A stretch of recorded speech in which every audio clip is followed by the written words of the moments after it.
Hello, नमस्कार. कसे आहेत सर्व? मस्त आहेत ना? मस्तच राहा. सर्वांना सर्वप्रथम श्री स्वामी समर्थ. तुम्हाला सर्वांना आजचा दिवस खूप छान आनंदाचा व आरोग्यदायी जावो. तर आज आहे आपला मार्गशीर्ष महिन्यातला तिसरा गुरुवार. सर्वांना गुरुवार निमित्ताने खूप खूप खूप शुभेच्छा. तर सर्वात आधी मी उंबरठ्याचे लेपन केले आणि ते वाळेपर्यंत मी देवांच्या आधी पूजा केली. सर्व देव इथे स्वच्छ करून घेतले आधी आणि अशी झालेली आहे आपली साधी अशी पूजा. माझ्या आवाजावर तुम्ही जाऊ नका. माझा आवाज तुम्हाला जसा फाटलेला तुटलेला असेल त्याबद्दल क्षमा असावी. थोडी तब्येत ठीक नसल्यामुळे असा आवाज येत आहे, पण व्हिडिओ हा तुमच्यापर्यंत पोहोचलाच पाहिजे.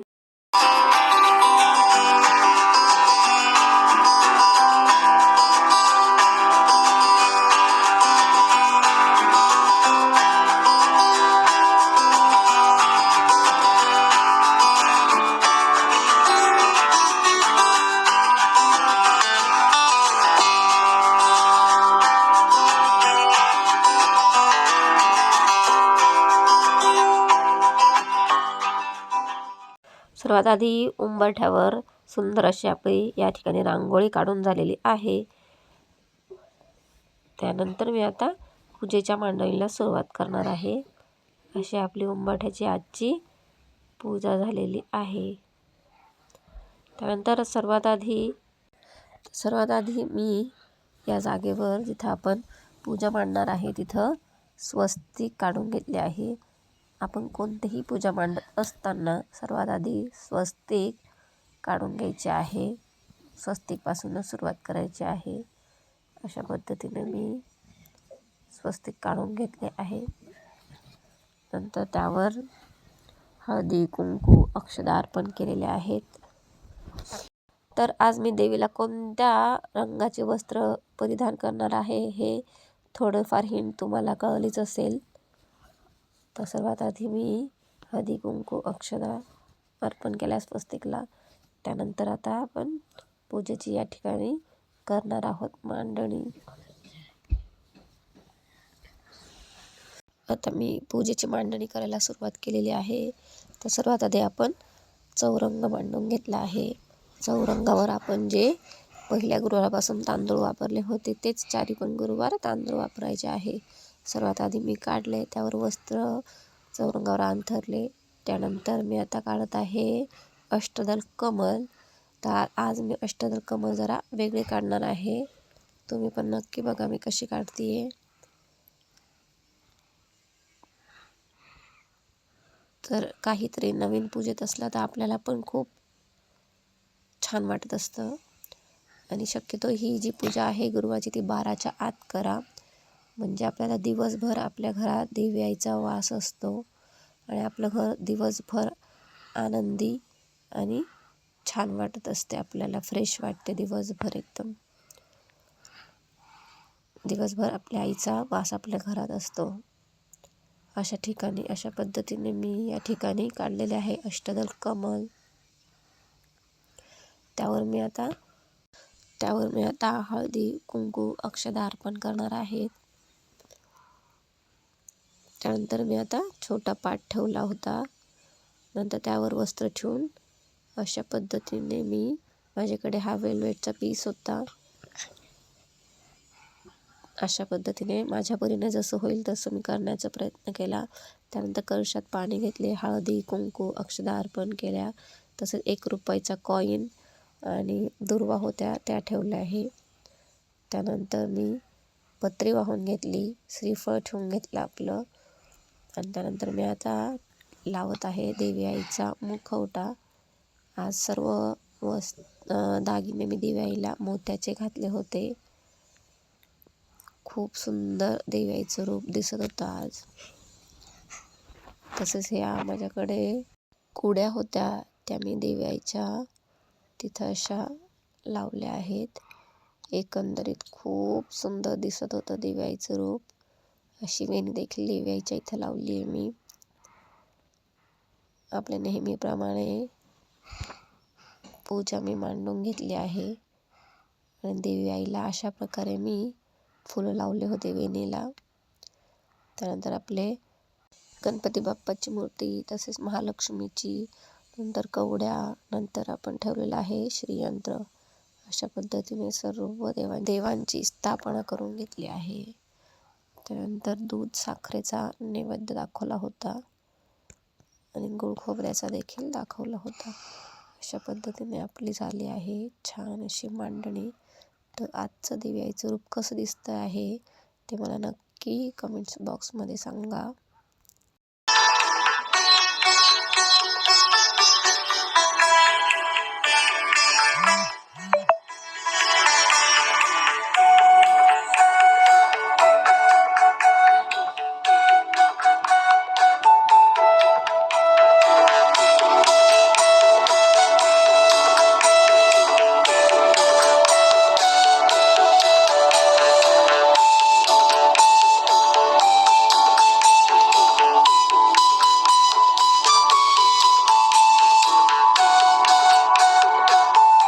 आजचं दिव्याचं रूप खूपच सुंदर वाटत होतं.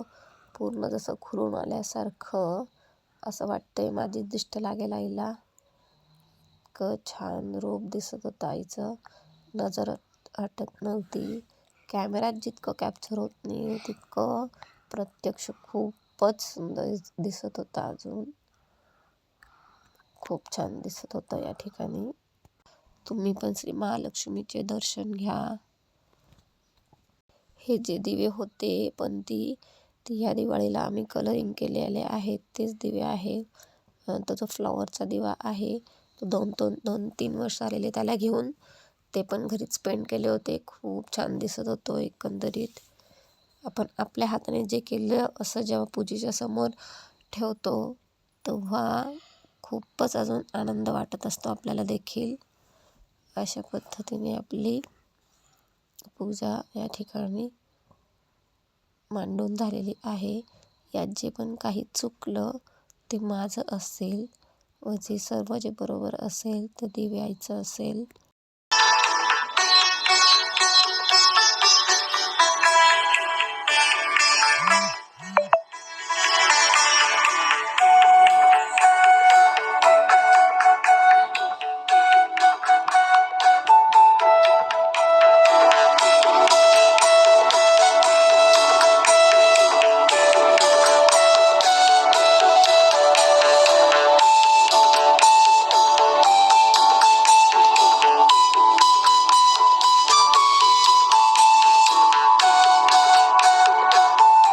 देवीच्या चरणी हीच प्रार्थना की सगळ्यांना सुखी, आनंदी व चांगले आरोग्य दे. पण सर्वात महत्त्वाचे आपण पण सर्वांना मदत केली पाहिजे आपल्याने होईल तेवढी. आणि सोबत कष्ट, कर्म व कष्ट हे पण तेवढेच महत्त्वाचे आहे. तर सर्वात आधी अगरबत्ती देवाला ओवाळून घेतली.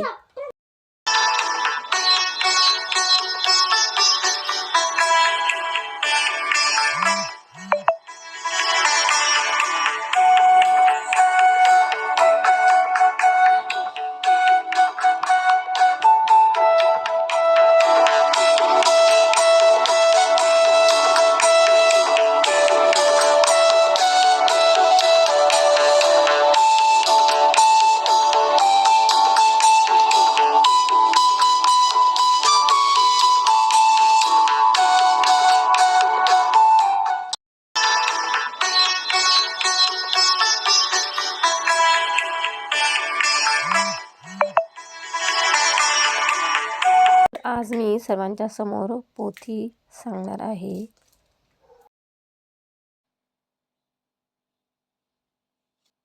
श्री महालक्ष्मी व्रताची कथा, गुरुवारची कहाणी. 21 श्री भक्तांनो, श्री महालक्ष्मी व्रताची कथा, गुरुवारची कहाणी. ही कहाणी वाचल्याने ऐकल्याने दुःख दारिद्र्य काळजी दूर होते. श्री महालक्ष्मी कृपा करते, पैसा अडका शांती समाधान देते, घरात समृद्धी नांदते, संतती दीर्घायुष्य होते, मनाची इच्छा पूर्ण होते. श्री महालक्ष्मीची नावे व रूपे अनेक आहेत. सर्व भूतांच्या ठिकाणी ती छाया, शक्ती, तृष्णा, जाती, लज्जा, शांती, श्रद्धा, कांती, वृत्ती, स्मृती, दया, तुष्टी, माता, अधिष्ठात्री व लक्ष्मी रूपाने राहते. तिला माझा नमस्कार असतो. कैलासावर पार्वती, क्षीर समुद्रात सिंधुकन्या, स्वर्गात महालक्ष्मी, भूलोकी लक्ष्मी, ब्रह्मलोकी सावित्री, गोलोकी राधिका, वृंदावनी दासेश्वरी, चंदनवनी चंद्रा, चंपकवनी गिरिजा, पद्मावनी पद्मा, मालतीवनी मालती, कुंदनवनी कुंदंती, केतकीवनी सुशीला, कदमवनी कदममाला, राजप्रसादी राजलक्ष्मी आणि घरोघरी ग्रहलक्ष्मी अशा विविध नावांनी व रूपांनी ही महालक्ष्मी ओळखली जाते. राणी देखणी, सुलक्षणी व पतिव्रता होती. त्या दोघांना 8 अपत्ये झाली होती. एकामागून एक असे 7 पुत्र त्याला झाले होते. त्यांच्या पाठीवर एक कन्या झाली. कन्येचे नाव होते शांबाला. एकदा महालक्ष्मीच्या मनात आले, आपण त्या राजाच्या राजप्रसादी राहावे. त्याने राजा अधिक सुखी होईल व प्रजेला अधिक सुख देईल. गरिबांकडे राहिले तर तो सारी संपत्ती स्वार्थाने स्वतःच खाऊन टाकेल. म्हणून महालक्ष्मीने वृद्ध ब्राह्मण स्त्रीचे रूप घेतले. तिने हातात काठी घेतली. ती काठी टेकत टेकत सूरजचंद्रिका राणीच्या महालाच्या दारासमोर उभी राहिली. म्हातारी असली तरी ती तेजस्वी दिसत होती. तिला पाहताच एक दासी पुढे आली. दासीने वृद्धेचे नवऱ्याचे नाव, राहण्याचे ठिकाण वगैरे इत्यादी सर्वभूत विचारले. वृद्ध ब्राह्मणीचे रूप घेतलेली श्री महालक्ष्मी माता म्हणाली, बाळ, माझं नाव कमळा, माझे पतीचे नाव भुवनेश, द्वारकेला आम्ही राहतो. तुमची राणी पूर्वजन्मी एका वैश्याची पत्नी होती. तो वैश्य फार दरिद्री होता. रोज त्या दोघांची भांडणे होत. मग नवरा तिला खूप मारझोड करी. ह्या जाताला त्रासली. ती वैश्य पत्नी कंटाळली आणि ती घर सोडून निघून गेली. राणी वनी उपाशी भटकू लागली. तिची ती दशा बघून मला तिची दया आली. धनसंपत्ती, सुख व समृद्धी देणाऱ्या श्री महालक्ष्मीची तिला माहिती व महिमा सांगितला. माझ्या सांगण्याप्रमाणे तिने लक्ष्मीव्रत केले. तिला लक्ष्मी प्रसन्न झाली. त्यामुळे तिचे दारिद्र्य संपले. तिचे घर संपत्ती, संतती व समृद्धीने भरले. आनंदी आनंद तिच्या जीवनात आला. पुढे ती पती पत्नी निधन पावली. लक्ष्मीव्रत केल्यामुळे ती दोघे लक्ष्मी लोकात वैभवात राहिली. ती जितकी वर्ष श्री महालक्ष्मी व्रत त्यांनी केले तितके 1000 वर्ष त्यांना सुख भोग मिळाले. आता तर ह्या जन्मी त्यांचा राजकुळात जन्म झाला आहे. परंतु त्या राणीला लक्ष्मीव्रताचा विसर पडला आहे. त्याची आठवण करून देण्यासाठी मी मुद्दाम येथे आली आहे. ते वृद्धेचे बोलणे ऐकून दासीच्या मनात जिज्ञासा उत्पन्न झाली. तिने वृद्धेला नमस्कार केला व म्हणाली, माताजी, मला त्या व्रताची माहिती सांगा, पूजाविधी सांगा. वृद्ध रूपी महालक्ष्मीने दासीला लक्ष्मीव्रताची माहिती व महिमा सांगितला. मग ती दासी त्या वृद्धेचे उपकार मानून व तिला नमस्कार करून तिचा निरोप राणीला सांगण्यासाठी अंतःपुरात गेली.